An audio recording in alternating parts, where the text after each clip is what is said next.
Talvez algumas pessoas não saibam, mas até o século I a.C., até o século I a.C., no mundo romano, o ano se iniciava em 1º de março. O ano se iniciava em 1º de março. O primeiro dia do ano era 1º de março. E o último era 28 de fevereiro. Foi Júlio César que alterou o calendário e colocou janeiro e fevereiro no início do ano. Pouco a pouco o mundo foi adotando o dia 1º de janeiro como o primeiro dia do ano. O único país do mundo em que o ano continua começando em março é o Brasil, né, que é um país clássico, né, um país clássico que não aceita essas modernidades de Júlio César. E para nós, em março ainda não começou, né?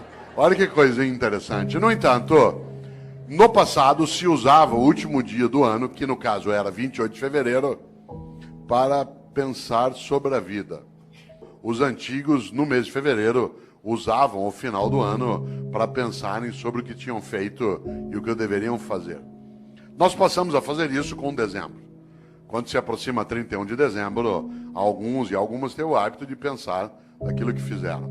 Isso é típico de algumas religiões, entre elas o judaísmo, o islamismo e o cristianismo, que tem uma ideia muito forte na vida. Tenha você ou eu religião ou não, há uma questão séria nessas religiões. Elas têm uma coisa chamada juízo final. O que me assusta na ideia de juízo final não é o fato de ser final, mas o fato de ser juízo. Porque na crença dessas religiões, insisto, acredite você ou não, essa é uma questão tua privada, há algo decisivo. Elas acreditam que ao final da tua existência, a divindade vai te chamar no canto e falar, vem aqui para um particular. Seguinte, durante a tua vida, por que fez o que fez?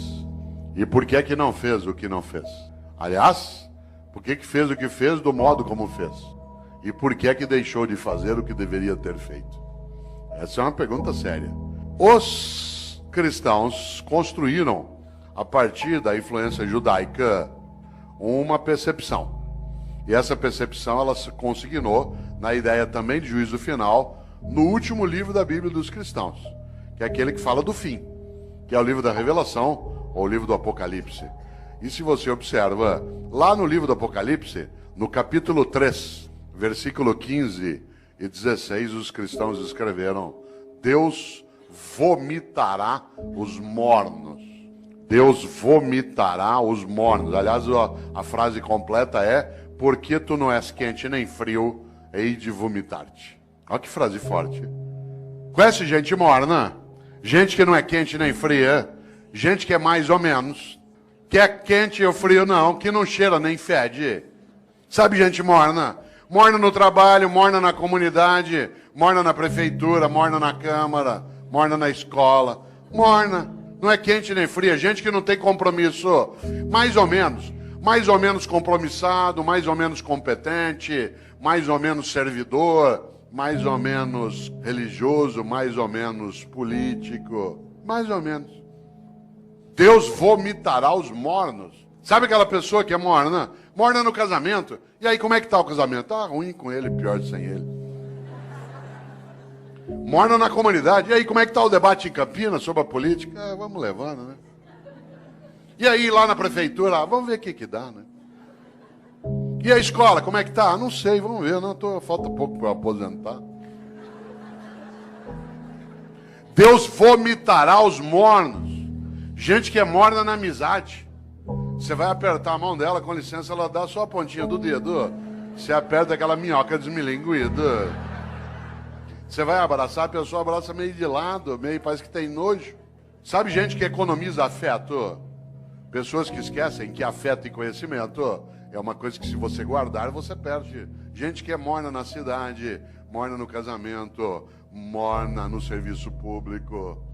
Morna, não é quente nem fria. É morna na religião. Conheço gente, por exemplo, que vai a um culto ou a uma missa. Um dos meus sobrinhos é pastor presbiteriano aqui em Campinas. E às vezes a gente brinca, né, sobre isso, curiosamente. Porque tem gente que vai a um culto ou a uma missa e escolhe o horário da missa, por exemplo, pelo tamanho rápido que ela tem. Se eu vou à missa das 10, naquela igreja que o padre faz uma missa rapidinho. Então vai para quê? Ou você acha que teu Deus é tonto? Você chama ele de todo poderoso e ele não sabe que você escolheu uma missa curta. Atenção, Deus vomitará os mornos. A vida é muito curta para ser pequena. E nesta hora, uma das coisas que dá inutilidade, superficialidade a uma vida é aquela em que a pessoa não percebe e nem pensa qual é a obra que ela tem. Eu, quando era secretário de Educação na capital, percebi um dia uma coisa muito interessante. Todas as vezes que um secretário vai visitar uma escola, e secretário de Educação visita escola todo dia, quem que ia comigo? O meu assessor, de chapa dourada, junto com a segurança. Entrava na escola, tinha banda, tinha salgadinho, a gente era levado para a sala da diretoria, as crianças cantavam a Aquarela do Toquinho. Eu tenho trauma até hoje, de tanto ouvir a Aquarela do Toquinho. Dava 2, 3 vezes por dia. Um dia eu falei isso pro Toquinho, falei, ô Toquinho, eu adoro tua música, mas eu tenho trauma dessa. Quem que ia comigo? A pessoa já convertida. Isto é, aquela que era do projeto político, que tinha entrado no mandato. E, portanto, já estava previamente convencida de qual era a finalidade do que se fazia. Quem é que não entendia direito o que fazia? O servidor do dia a dia. No andar que eu era secretário, lá no fundo tinha uma cozinha, onde ficava Dona Maria, sim, uma pessoa real, que fazia café o dia inteiro para servir no gabinete do secretário. A gente vai recebendo pessoas e tomando café. No mesmo andar, lá no fundo, ficava um rapaz que tirava cópia xerográfica. No andar de baixo ficava a contabilidade, onde se fazia a nota de empenho. Sabe o que a Dona Maria achava que ela fazia na Secretaria de Educação? Café. Sabe o que o rapaz que tirava cópia xerográfica achava que fazia na Secretaria de Educação? Tirava cópia xerográfica. A moça que fazia nota de empenho achava que o trabalho dela era fazer nota de empenho. O que ela não tinha visão? Da obra. E por isso eles estavam na rotina do dia a dia. Não havia um entusiasmo. Um dia eu decidi mudar essa lógica. E decidi que em vez de ir comigo visitar a escola, com banda, com merenda, com criança, com tudo, em vez de ir quem já estava convertido, era melhor levar pessoas do dia a dia da secretaria. A primeira que foi comigo foi Dona Maria, com uma novidade. Primeiro, andar no carro do secretário. Segundo, no banco de trás. Terceiro, joelho com joelho. E ao chegar na escola comigo, chegar lá na escola, em vez dela ir fazer o café e servir, ela ia ser servida. E ela entrava e via a banda, e via as crianças, e via a reforma da escola. Vocês não fazem ideia. Quando Dona Maria voltou, a partir dali era outra Dona Maria. De repente ela entendeu uma coisa, que o que ela fazia na Secretaria de Educação não era café, era educação. E aquilo que ela fazia, que o jeito dela de fazer educação era fazer café, virava escola, criança, cidadão atendido. No dia seguinte ela viu o rapaz do Xerox que passava o dia inteiro naquela máquina fazendo aquele gesto. Ele ficou boquiaberto, porque ele não fazia ideia que o que ele fazia não era tirar cópia, o que ele fazia era educação escolar. E o jeito dele fazer educação escolar era nos ajudar, tirando cópias.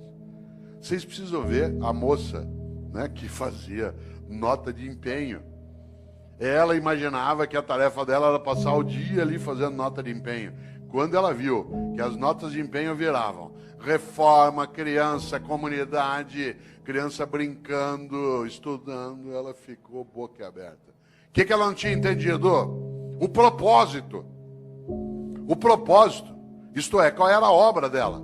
A obra não era fazer nota de empenho, era construir educação escolar numa comunidade. Usar os recursos de maneira adequada para elevar a vida. A partir dali, tanto faz quem era o governo. Por isso, vida com propósito. Algo que é muito perigoso, que é gente morna. Porque essa gente morna, ela, de maneira geral, ela acha que o que ela faz é só aquilo como um emprego. Isso é comum.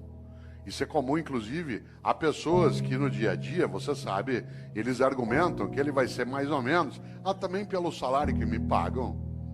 Você já imaginou esse princípio aplicado ao corpo de bombeiros? Tua casa está pegando fogo, já apagaram a sala, a cozinha. De repente você olha, o bombeiro está enrolando as mangueiras, guardando. Fala, onde você vai? Ué, 5 horas, é o meu horário. Então, mas está pegando fogo lá. Não, mas é o meu horário, me paga até essa hora. Já imaginou um cirurgião no hospital fazendo uma sutura de apêndice? Tem que dar 20 pontos na sutura ali no teu ponto de Mark Barnes para poder fechar direitinho, porque não tem equipamento para fazer laparoscopia. O que ele faz? No 8º ponto, fala, vou parar aqui mesmo pelo que me pagam. 8 pontos tá bom já. Você já imaginou? Você sabe que há pessoas que se conduzem desse modo no cotidiano. Ó. Obviamente que eu não estou falando de trabalhar sem remuneração, estou falando de outra coisa. Da capacidade de entender o quanto que a vida é muito curta para ser pequena. E algumas pessoas se apequenam no modo como se relacionam na atividade que desenvolvem. Por isso, volto eu aqui a uma questão. Qual é a tua obra? Quando você se for, e você se vai, o que vai ficar?